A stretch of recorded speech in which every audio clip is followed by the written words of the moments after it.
Bismillahirrahmanirrahim. Allahumma salli ala Sayyidina Muhammad an-Nabi Ummi wa ala alihi wa sahbihi wa sallim. Assalamualaikum dan hai semua. Jadi Alhamdulillah kita jumpa lagi dalam channel The Journey 4444. So untuk video kali ini Nisa nak kongsikan kelebihan kita berselawat di bulan Ramadan.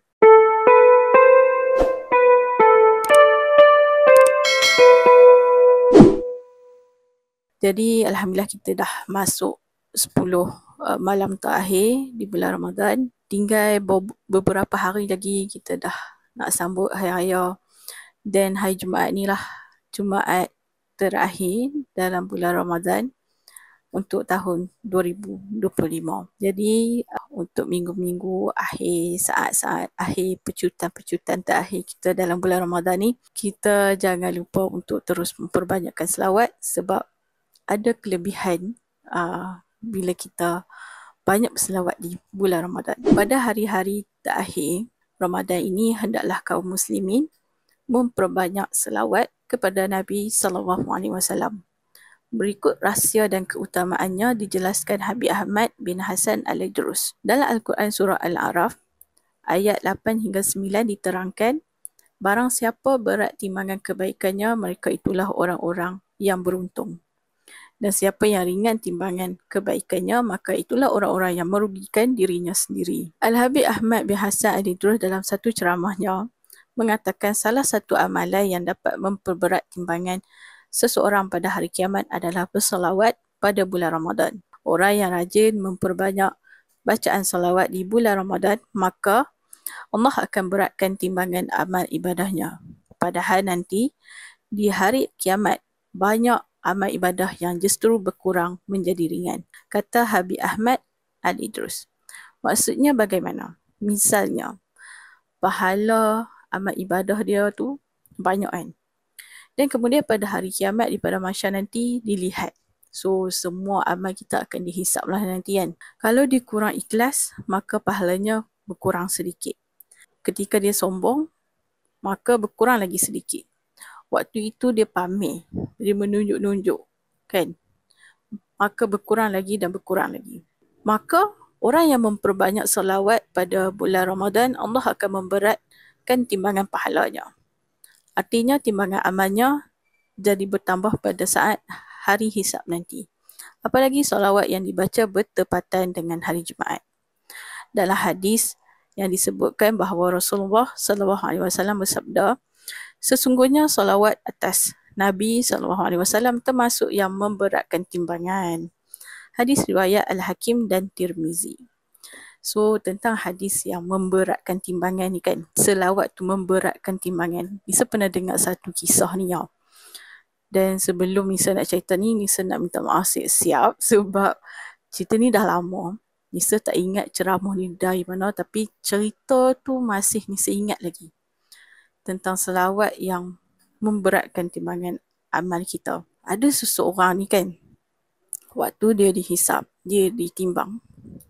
Waktu tu amal yang tak baik tu lebih banyak berbanding yang baik. Dan dia pun diputuskan untuk ke neraka. Dan waktu malaikat nak bawa dia ke neraka tu, tiba-tiba mainlah satu sosok lelaki ni minta untuk malaikat timbang sekali lagi. Dan waktu malaikat nak timbang tu, lelaki ni pun ambil lah daripada poket dia ni satu benda ni, dia letak atas penimbang tu, terus waktu tu amal kebaikan dia terus jadi banyak berbanding yang tak baik tadi.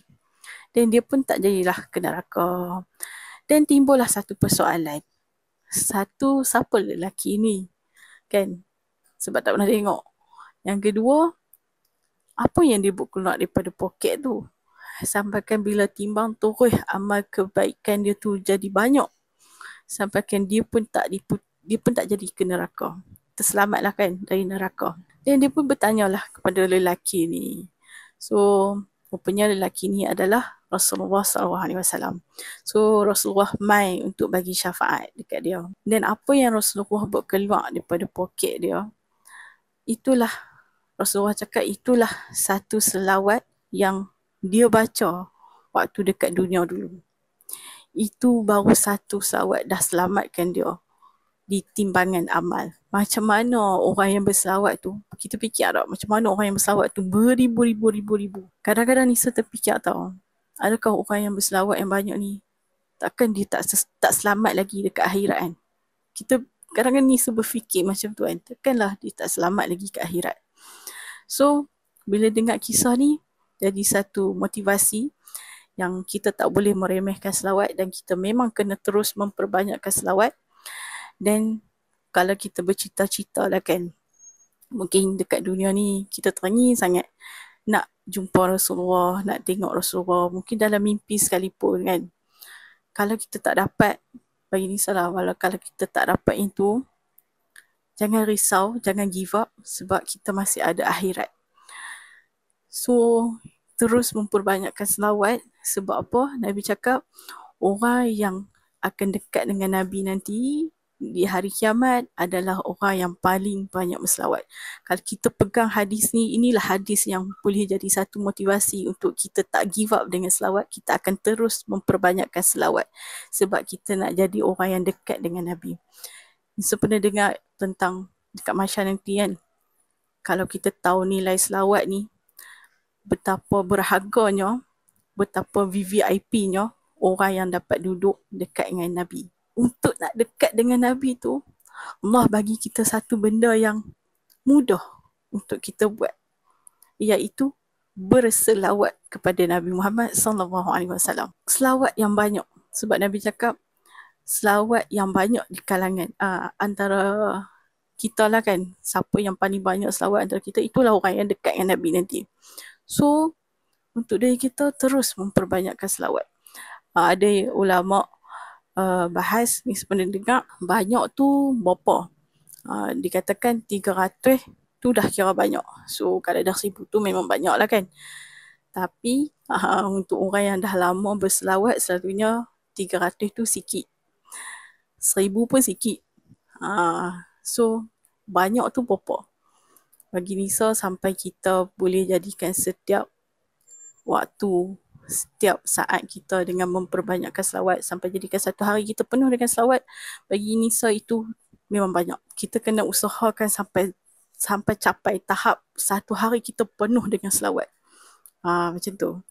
So, mudah-mudahan video ni bermanfaat untuk semua. Sebabkan kita dah di hujung-hujung ni, mungkin dah minggu ni kita dah busy dengan persiapan raya, kita dah ada yang busy nak balik kampung, nak bercuti apa semua, nak beli baju lah, nak beli kuih lah, kita dah busy lah. So walaupun dalam busy, kita pun sebenarnya boleh untuk memperbanyakkan selawat. So next video ni saya akan share tentang macam mana kita nak terus istiqamah selawat 1000 kali walaupun busy di hari raya. Okay, jumpa lagi di next journey. Terus memperbanyakkan selawat dan ajak lebih ramai lagi orang untuk memperbanyakkan selawat. Allahumma salli ala Sayyidina Muhammad wa ala ali Sayyidina Muhammad. Assalamualaikum. Terima kasih.